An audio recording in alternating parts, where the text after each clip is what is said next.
Centre opérationnel départemental d'incendie et de secours. Un salon que 13 appels.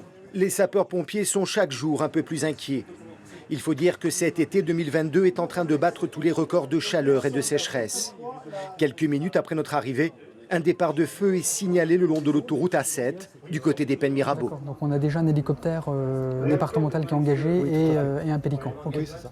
Plus de peur que de mal pour cet incendie qui sera vite maîtrisé. Mais depuis hier, les soldats du feu sont tendus.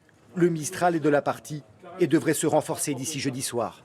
C'est une saison qui commence, j'allais vous dire, fort, puisqu'on a une conjonction de phénomènes, à la fois phénomènes météorologiques avec un certain nombre de facteurs comme la température, le vent et le taux d'humidité qui sont sévères pour nous, couplés à des conditions de sécheresse de la végétation qui sont également tout à fait sévères. Frapper vite et fort. La stratégie française pour tuer dans l'œuf les feux naissants a fait ses preuves depuis quelques années.